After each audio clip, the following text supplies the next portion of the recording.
From June 2020 to June 2021, my following on Spotify grew from about 75 followers total in June 2020 to over 5,000 in June 2021. So today, we're going to walk through how I managed to accomplish that amount of growth in such a short period of time on Spotify.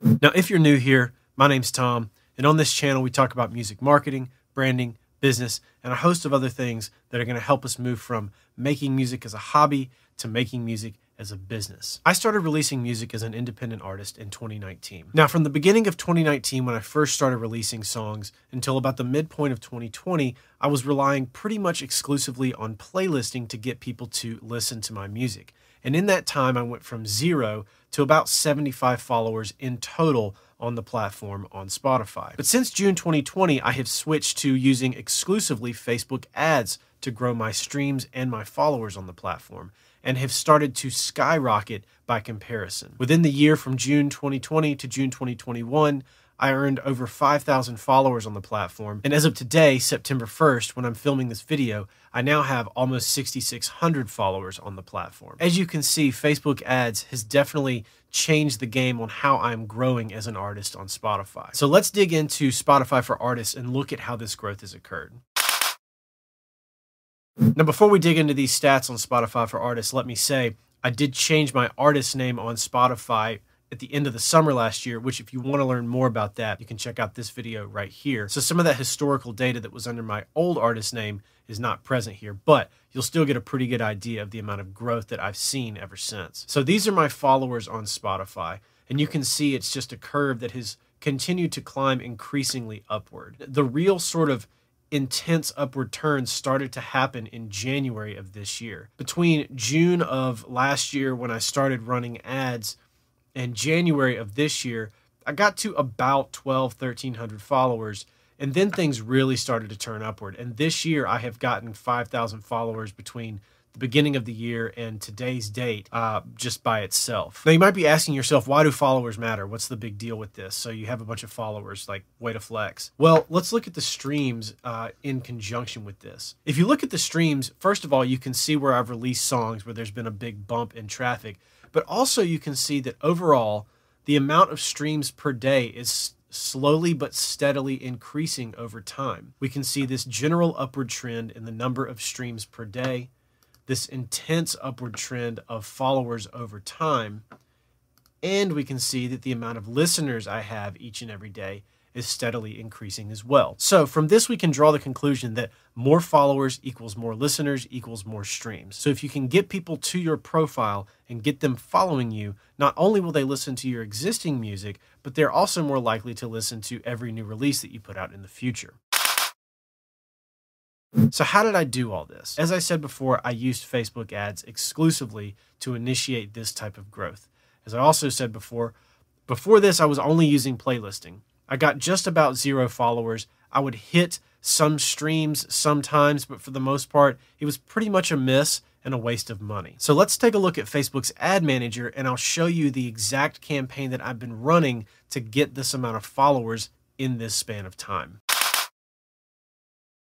Now, I have run, by and large, 2 types of campaigns over the last year. The first type of campaign is a Spotify release campaign, which I use every single time I drop a new song to try to boost the streams in the first week or two so that I can get some traffic on the platform in the form of algorithmic playlists like Discover Weekly, Release Radar, and things like that. But the real winner here is my second type of campaign, which is a Spotify growth campaign. And this is my Spotify growth campaign that I've been running for all of 2021 and was running versions of this before this exact campaign in 2020. If you look back at the follower growth here on Spotify for Artists, and we look at this upturn in January of 2021, that's when I really started to hit my stride with this campaign. And this specific campaign here, we're looking at all of the results starting on January 1 of 2021. So you can see I've gotten 26,000 views content, which is 26,000 people who have clicked a button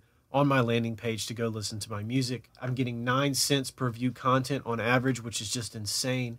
I've had over 6 million impressions, 6 cents per click, 7 cents per landing page view, with 97,500 video plays at 95%. So that's 97,500 people who I can retarget who have watched my ads all the way through. And if we dig into this campaign, you'll see that I have tested and tried a lot over the first 8 months of 2021 inside this campaign specifically. And this sort of testing and trying things is very indicative of what I was working to get to all of last year, or I should say the second half of last year, from June all the way into January 1st of 2021. So it took about 6 months of me running campaigns, testing things, trying things, to get to the point where I started to do all of this inside of one campaign.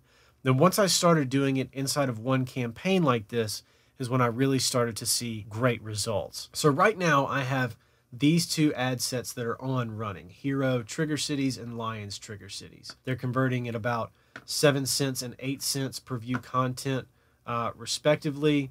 They've got millions of impressions, 5 cents per link click, 5 cents per landing page view. These two ad sets are just killing it. But if we look at the rest of these, you can see a lot of what I have tested over time. So I have tested an ad set with both of these ads together.